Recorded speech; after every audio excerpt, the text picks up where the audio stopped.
Thank you for tuning in this evening. You're watching Jihad Exposed live on ABN. Does Islam respect human rights? Well, what does that mean when we say human rights? Does it mean a right to respect? Does it mean a right to justice? What about a right to freedom or equality?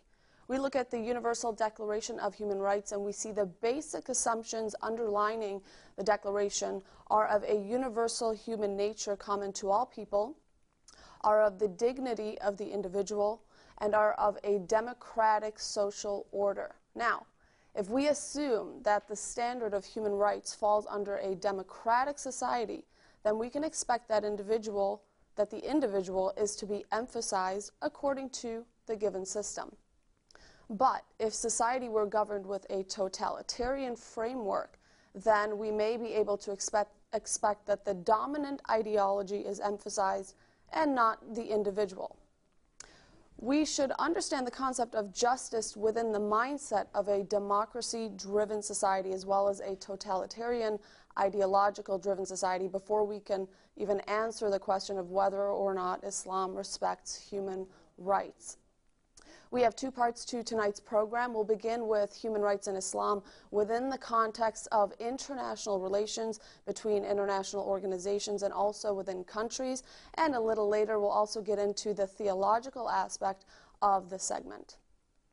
Joining us now live from Washington is Professor Walid Faris. He is the author of many books dealing with Islamic fundamentalism and is an expert on Islamist and jihadist movements worldwide. He's published a dozen books in English, Arabic, and French.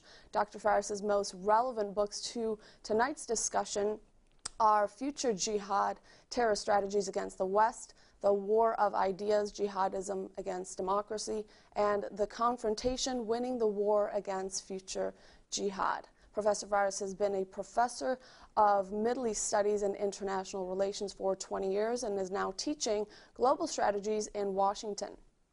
He serves as an advisor to members of Congress and the European Parliament. He appears on U.S. international and Arab media and writes for various publications worldwide. Thank you, sir, for joining us, and we look forward to listening to you and your wealth of knowledge concerning this area. Professor Faris, although we will address the theological aspect of tonight's question in the next segment after the break, how would you frame the question of human rights in Islam within the context of international relations? Is it a theological, political, or ideological issue, or does this question even exist? Well, thank you very much for having me tonight. It's a pleasure and honor to be on Al-Aramiyya, on your show, and to be also one of your very prominent guests whom you host on your show. As you have, declared in the beginning of the show, we're going to have two approaches. The one I will be, involved in, which is the relationship with the notion of human rights within what we call Islam or the Muslim world or Muslim majority countries on the one hand, and its impact on international law, on international relations, on relationship between countries, and of course within those countries, statistically speaking or quantitatively speaking, what are the norms applied in Islamist regimes and Muslim government regimes or towards minorities.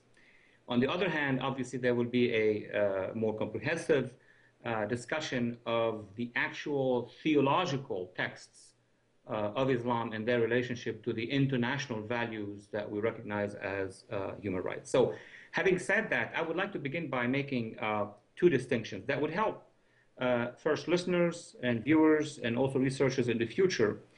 And that is the distinction between what is religious theological on the one hand and what is the political level. Now, some are going to immediately answer, but Islam is both.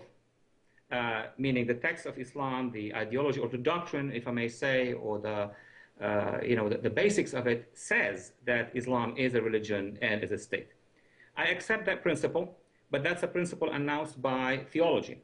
What I'm interested in discussing now is the fact that there is an international political reality on the one hand, beginning from international law, as you just mentioned, the Universal Declaration of Human Rights, a convergence of 180 or so countries coming under the United Nations and all that. And there is at the same time there are around the world Muslim majority countries with governments. Some of these governments are Islamists, others are not, but they do apply some norms of Sharia or some norms of Islamic law. The question that I raise is, whatever is the theological debate, are there abuses of human rights to majorities, to minorities, to individuals, within the context, the geopolitical context of reality, not the text, but reality of Muslim majority countries and governments and or minorities and or international organizations? That's the first distinction I'd like to make. The second distinction is that in Muslim politics worldwide, you have two levels. One level is the level of international organizations, and the other level is basically the level of each country separately and alone.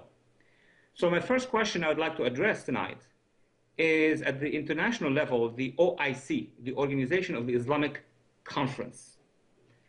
Does this organization basically, in its texts, regardless of theology, in its own texts, in its own declarations, in its own policies, does it make distinctions? Does it create the basis of an abuse of human rights or of an undermining of certain human rights on the theoretical level when they make a declaration and or on the practical level?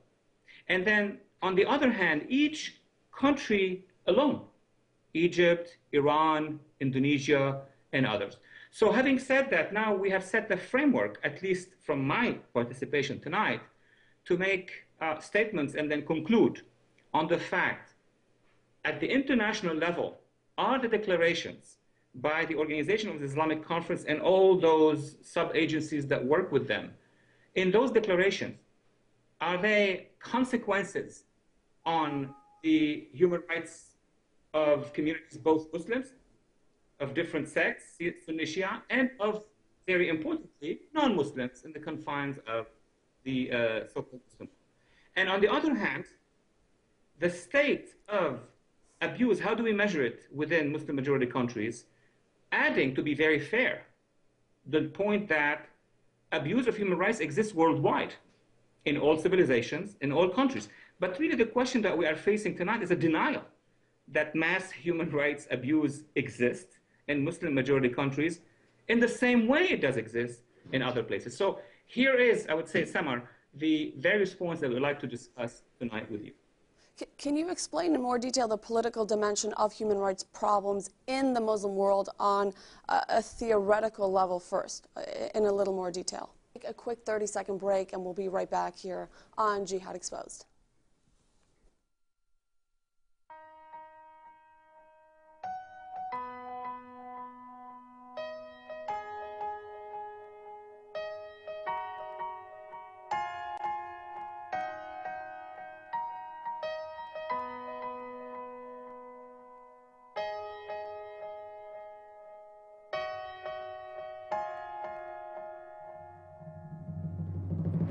If you'd like to support ABN's ministry, you can give us a call at 248-416-1300, or you can visit our website at www.abnsat.com.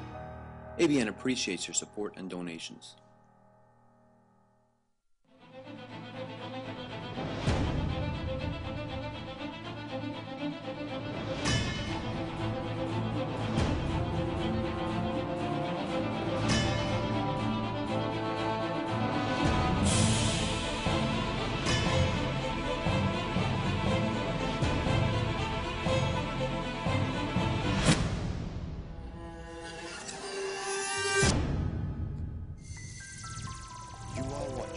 ABN.